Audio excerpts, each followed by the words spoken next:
Good morning!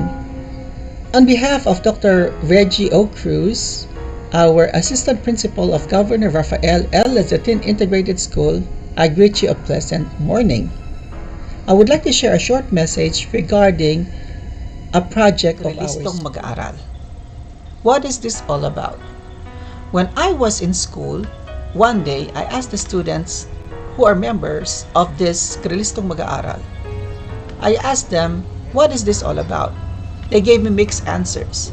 They told me it's about education, it's about membership, it's about being part of a team, and it's about providing what? It's a member or gathering of excellent or what you call top students. But how are we gonna see this, or how are we going to define GRLLIStong Mag-aaral on a different or another perspective based on how I want to share with you? Well, we have to base it on the objectives. So the objectives have what you call four key message or values. We have the branding. I believe this has something to do with the perception of the community with our learners. DepEd mission, vision, and core values. It has something to do with the foundation of our calling, our department. It's about cultivating excellence, bringing out the best in you, putting in key elements for excellence, for being in tip-top shape, for, maximizing higher order thinking skills. And the last one is very important, monitoring. Or in the business world, we call it being consistent. So we don't want to have a good name or a good brand for just 1 year. We don't want to just implement the mission, vision, and core values during flag ceremony. And we don't want to just be excellent during what? Senior high school. We want to be consistent throughout. The question is, how to be consistent? What are the things we need to understand to be consistent? We can jot down a lot of lists, but I would like to share with you 3 principles. First is defining excellence based on these influences from God, from man, and from nature. What can we learn from these 3 sources? What does God say? In the book of Daniel, chapter 6, verse 3, Then Daniel became distinguished above all the other presidents and satraps, because an excellent spirit was in him, and the king planned to set him over the whole kingdom. I would just like to stop there. I would like you to read it for yourself and do some research.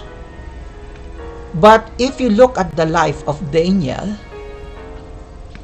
he became excellent because he was dependent on God. You can see he was persecuted, thrown in the lion's den because he was a prayerful person. He didn't mind being a public servant representing something that is good, someone that is good. He who is good.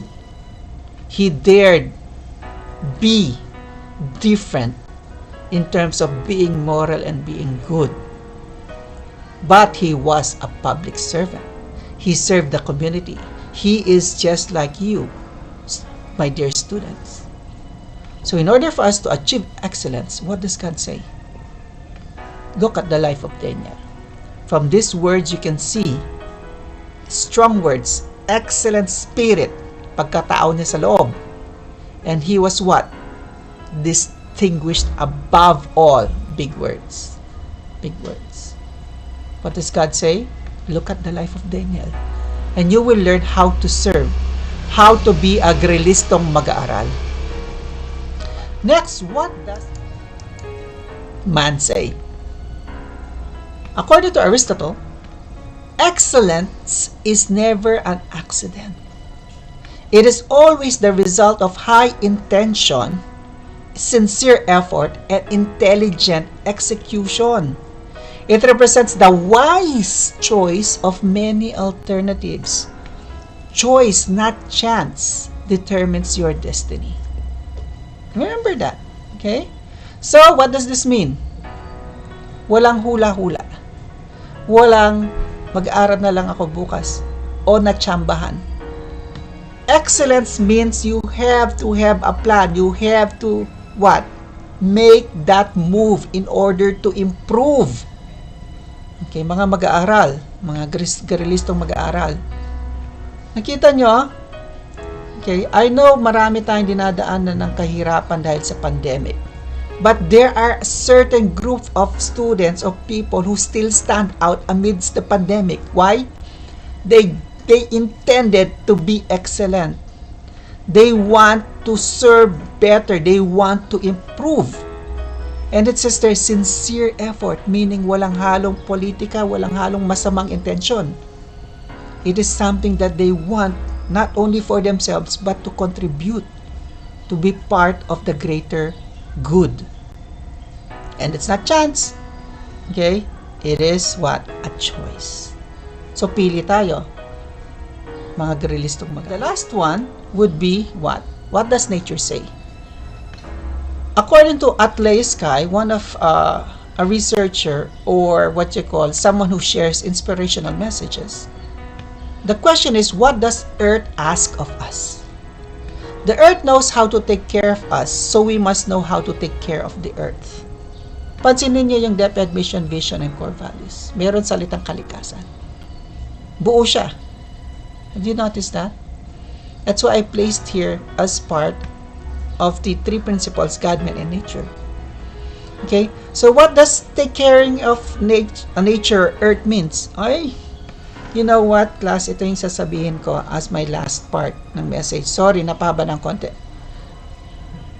Mga GRLLIstong mag-aaral, marami ng matatalino sa Pilipinas. As a matter of fact, nasa Congress sila, nasa Senate, and nasa offices sila, or na teacher sila.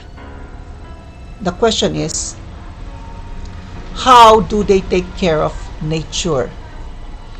My call is for also capitalist, mga negosyante. Yung mga toxic waste. Do we have what we call community development? Do we have what we call what?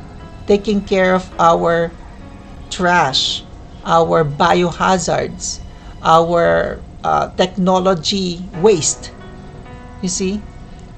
If we don't take care of nature, Earth, what happens? Ayan, kaya may pandemic tayo. It's the result of pollution, unhealthy lifestyle, unhealthy use of what? Technology, virus, and now it affects everybody. Sa simpleng paraan, mga GRLLIstong mag-aaral, how can we contribute positively sa nature? Yung basura natin, basura sa bahay, basura sa school, tipid sa paggamit ng papel, ng ink, we minimize waste, and we don't throw it anywhere but in the right place. Sa ating pagtatapos sa message, ay gusto kong magpasalamat sa lahat ng gustong maging bahagi ng GRLLIstong mag-aaral.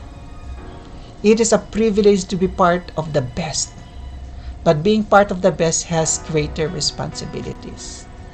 Let us not forget the three principles we shared this morning. What does God say?